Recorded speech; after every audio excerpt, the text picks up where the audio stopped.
এবছর ডিমলা উপজেলায় আমন ধান রোপণ হয়েছে 19,910 হেক্টর জমিতে।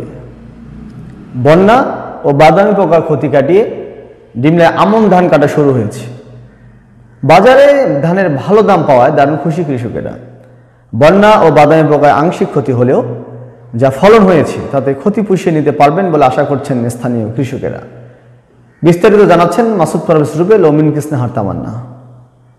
ডিমলা উপজেলায় 10টি ইউনিয়নে মোট জমির পরিমাণ 32,288 হেক্টর। এবছর উপজেলায় আমন ধান রোপণ হয়েছে 19,910 হেক্টর জমিতে। বন্যা ও বাদামি পোকার আক্রমণে 129 হেক্টর জমির ফসল নষ্ট হলেও দারুণ ফলনে সে ক্ষতি পুষিয়ে নিতে পারবেন বলে আশাবাদী চাষিরা। ডিমলা কৃষি অফিসের তথ্য মতে এবছর ধান উৎপাদনের লক্ষ্যমাত্রা 80,850 মেট্রিক টন। আশা করা হচ্ছে ভালো ফলনের কারণে উৎপাদন লক্ষ্যমাত্রা ছাড়িয়ে যেতে পারে। ধানের ফলন আল্লাহ দিলে মোটামুটি খুব ভালো, কারণ পোকা এবং অতিরিক্ত বৃষ্টি বন্যার কারণে যা আল্লাহ দিছে যা ভালো হয়েছে, সুন্দর ধান হয়েছে। ধানের দাম কেমন বাজারে? ধানের বর্তমান বাজার মূল্য হচ্ছে বাজারে 1,020-30 টাকা মন চলতেছে, কিন্তু এলএসডি গোডাউনে সরকার যেভাবে ধান ক্রয় করতেছে 1,040 টাকা, কিন্তু আর একটু সরকার হলে একটু বাজারটা বেশি দিলে ভালো হতো। কৃষকেরা বলছেন হেক্টর প্রতি গড়ে 4.5 মেট্রিক টন ধান ঘরে তুলতে পারবে তারা। 1 বিঘা জমি আপনার ধান কাটতে এবং নিয়ে যাইতে এবং এটা মারাই করতে কত খরচ হচ্ছে? 2200 থেকে 2400 টাকা পর্যন্ত মারাই পর্যন্ত।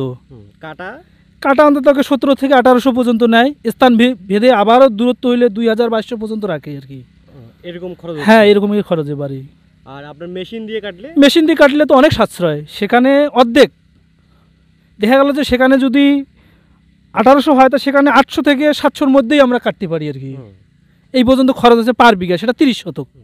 কৃষিতে আধুনিকায়ন করতে এ উপজেলায় ধান কাটিং ও মাড়াইয়ের জন্য কম্বাইন্ড হারভেস্টার মেশিন 3টি, রিপার মেশিন 15টি, 50% ও বিভিন্ন ভর্তুকি শর্তে কৃষকের মাঝে প্রদান করছে ডিমলা কৃষি অফিস। ফলে দ্রুততম সময়ে ও কম খরচে কৃষকেরা তাদের ফসল ঘরে তুলতে পারছেন। ডিমলা কৃষি কর্মকর্তা কৃষিবিদ সেকেন্দার আলী জানান, আমন ধানের বাম্পার ফলন ও উৎপাদন বৃদ্ধির লক্ষ্য নিয়ে আমরা মাঠ পর্যায়ে বিভিন্ন ধরনের কাজ করেছি। আমরা আশা করছি বিগত মৌসুমের চেয়েও আমন ধানের লক্ষ্যমাত্রা ছাড়িয়ে যাবে। ডিমলা টিভি, ডিমলার কথা বলে।